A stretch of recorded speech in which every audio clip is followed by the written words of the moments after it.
of Congo.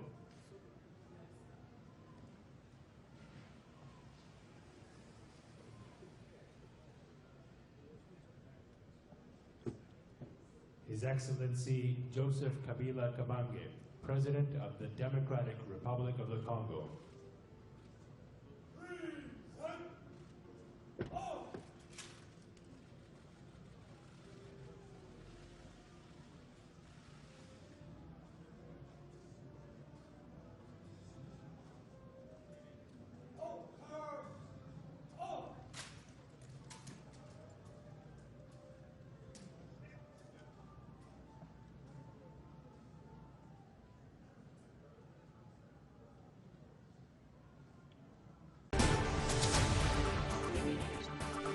Bon après-midi à tous, mesdames et messieurs. Bonjour. Christine Lagarde, présidente du Fonds monétaire international, croit aux avancées significatives en rapport avec la stabilisation du cadre macroéconomique en République démocratique du Congo. Le numéro 1 du Fonds monétaire international a déclaré ceci après des échanges fructueux qu'elle a eus avec Matata Ponyo, Premier ministre, en séjour de travail à Washington, D.C.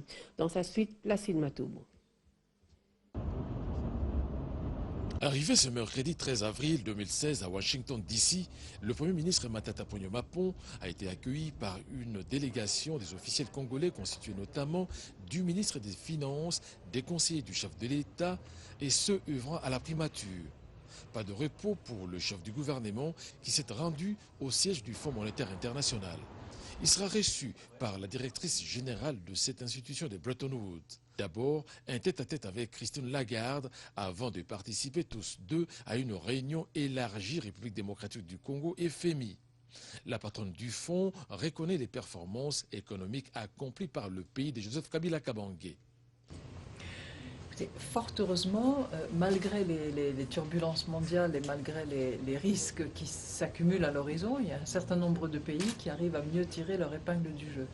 Et je constate que la RDC, grâce à des matières premières dont elle dispose, grâce à une économie plus diversifiée que d'autres, résiste plutôt mieux que d'autres aux difficultés économiques actuelles. Mais cela n'empêche qu'il faut avoir une politique rigoureuse, disciplinée et être très attentif à la poursuite de la diversification de l'économie en même temps qu'à la préservation des ressources. Je suis sûre que Monsieur le Premier ministre aura à cœur de le poursuivre, mais dont il a fait la démonstration d'un bon travail jusqu'à maintenant. Rappelons que le Premier ministre Matata est l'invité d'honneur des assises sur l'éducation dont l'objectif principal est de mobiliser des fonds nécessaires pour booster les secteurs à travers le monde.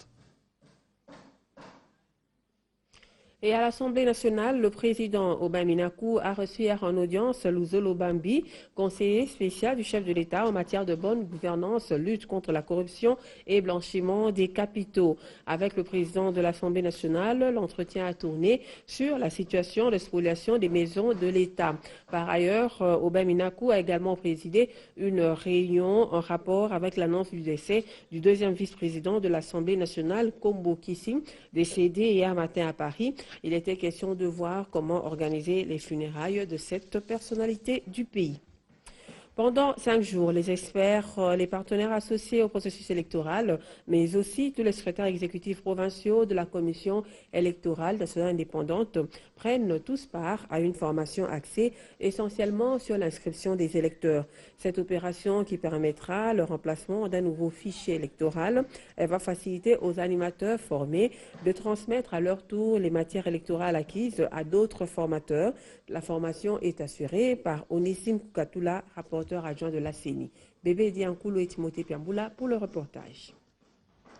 Pour mieux cerner la question sur la révision du fichier électoral en RDC, l'un des préalables pour l'organisation des élections crédibles et apaisées, la centrale électorale organise depuis ce lundi à Kinshasa un atelier de formation de haut niveau axé essentiellement sur l'enrôlement des électeurs. Pour y parvenir à cette opération de grande envergure qui consiste à nettoyer à fond l'ancien fichier électoral jugé d'obsolète par l'audit réalisé dernièrement par l'Organisation internationale de la francophonie OIF, la CENI a également associé tous les secrétaires exécutifs provinciaux du pays à cet atelier modulaire Bridge, question de renforcer davantage leur capacité en nouvelles technologies d'information et de la communication intique. Parmi les experts, le professeur Onésime Koukatoula, Falaj, rapporteur adjoint de la CENI, donne ici les avantages du remplacement d'un nouveau fichier électoral. Mais pour aujourd'hui, nous sommes rentrés en profondeur pour les outiller sur la révision du fichier de façon à ce qu'ils soient capables d'animer des cadres de concertation et qu'ils soient capables d'éviter la fraude, de prévenir les conflits ou de les gérer si les conflits peuvent subvenir. On leur a donné un tableau évolutif sur tous les indicateurs qui entrent en ligne de compte pour la révision du fichier électoral en partant du fichier de 2006 au fichier de 2011 et du fichier qu'on va mettre en place cette année ici.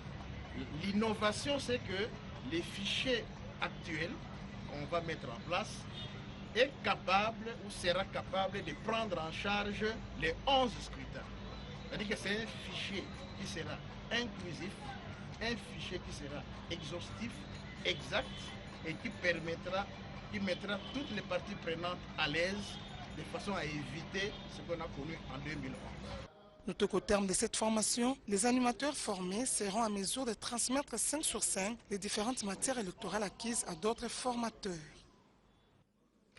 Le séminaire d'harmonisation des priorités entre le gouvernement central et les gouvernements provinciaux, débuté à Kinshasa, se clôture aujourd'hui. Les gouverneurs des 26 provinces et leurs adjoints prennent part à cet atelier.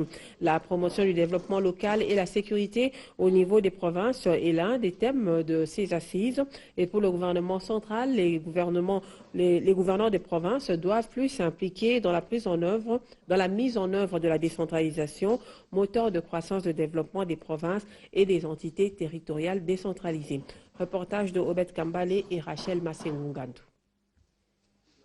Les gouverneurs des 26 provinces et leurs adjoints prennent part à ces assises organisées par le gouvernement central. Le vice-premier ministre et ministre de l'Intérieur et Sécurité, Évariste Bouchab, donne l'objectif de cet atelier de 2 jours qu'abrite Kinshasa.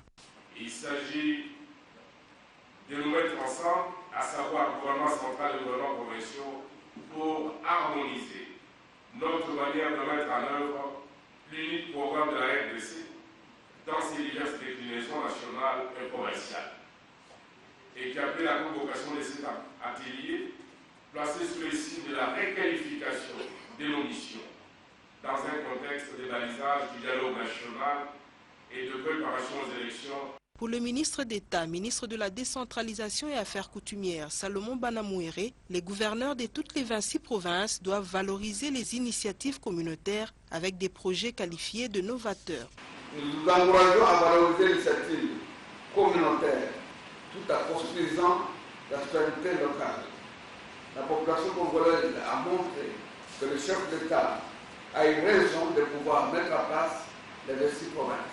Nous pensons qu'il y a lieu de renforcer ou de créer des comités de co-initiative pour faire face à certains déserts primordiaux. Quant aux recommandations faites au gouverneur des provinces, Julien Paloukou, gouverneur du Nord Kivu, précise. La grande recommandation qui est sortie à destination des nouveaux gouverneurs, c'est qu'ils évitent de constituer des cabinets éléphantesques pour que les moyens qui leur seront pourvus ne soient pas dilués dans les fonctionnements. Parce que la population voudrait effectivement voir se matérialiser la direction de l'État, celle de la révolution de la modernité. Plusieurs exposés sont au rendez-vous de ce séminaire d'harmonisation des priorités entre le gouvernement central et les gouvernements provinciaux. Le ministre provincial du Plan, Budget et Infrastructure, Robert Luzolanou, a effectué le mercredi dernier une visite d'inspection à travers les routes de Kinshasa. L'envoyé d'André Kimbuta s'est dit satisfait de l'engagement de l'Office de voirie et drainage et a promis un financement du gouvernement provincial. Retour en image de cette tournée dans ce commentaire de Elvis Ngwala. L'avenue Ngouma, au quartier Macampagne, a été le point de départ de cette descente sur le terrain. Sur place, Robert Luzolanou, ministre provincial en charge d'infrastructure, a constaté qu'il y a une nette évolution, Même constat sur l'avenue Benseke, non loin du centre Nganda. Direction ensuite l'avenue Victoire, dans son tronçon compris entre Kimpoanza et Gambela. Ici, l'Office de voirie et drainage dénonce que l'installation d'un commissariat de la police au croisement Victoire et Chaba empêche la progression des travaux. L'avenue Gambela n'a pas été oubliée. L'équipe d'inspection conduite par Robert Luzolanou s'est également rendue à Massina, quartier 3, précisément sur l'avenue Kulumba où des eaux de pluie font des dégâts. Le lieu nécessite en urgence de travaux de curage. Nous sommes sur le terrain pour voir ce qui se fait. Avec le peu de moyens que nous allons essayer de faire en sorte que le réseau puisse être arrangé. Je crois que les travaux sont en train de bien être exécutés. L'avenue Brasserie à Kingabwa et du Flambeau ont été le point de chute de la tournée d'inspection. L'émissaire d'André Kimbuta a appelé la population quinoise au bon usage de ces infrastructures en réhabilitation.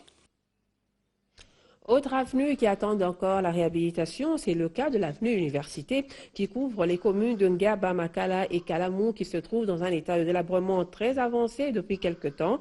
Cette impraticabilité de cette route cause des embouteillages et difficultés de transport pour les habitants de cette partie, surtout aux heures de pointe. Reportage de Marie Koyalodi et Papi Boabous. Depuis quelque temps, rouler sur l'avenue de l'université devient un véritable casse-tête pour les conducteurs des taxis et taxibus de Kinshasa.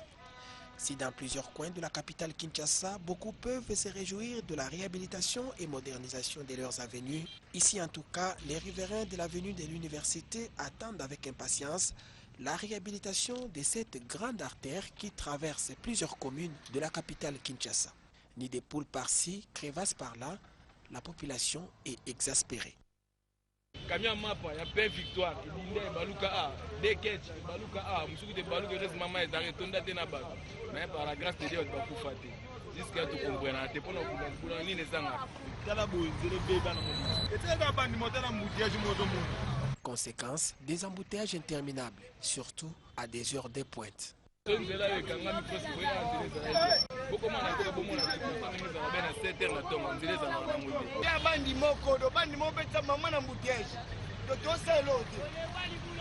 Comme l'avenue de l'université, plusieurs autres artères de Kinshasa attendent aussi leur réhabilitation qui se fait toujours attendre.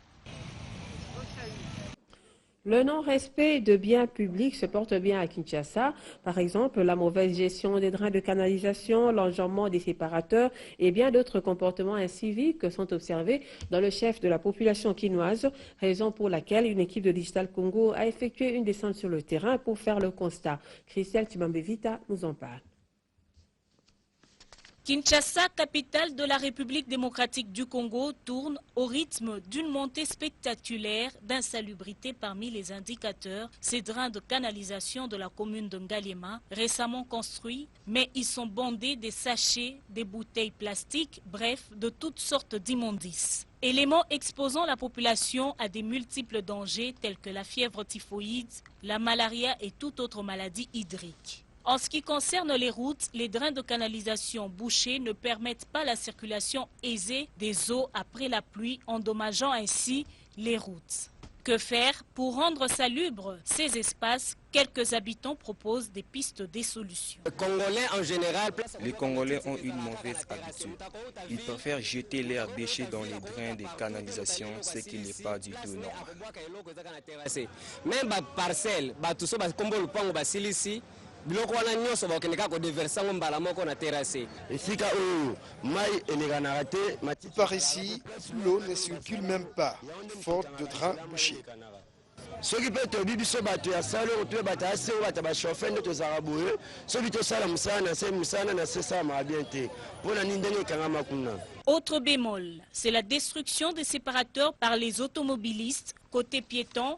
Le défaut, c'est l'enjambement des séparateurs sur les grandes artères. Une mentalité à dénoncer. Pourtant, il existe le chemin clouté.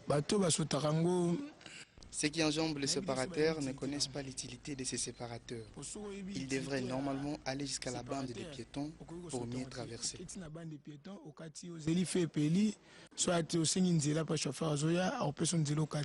La population congolaise doit faire preuve de civisme en respectant la chose publique pour le bien-être de tous.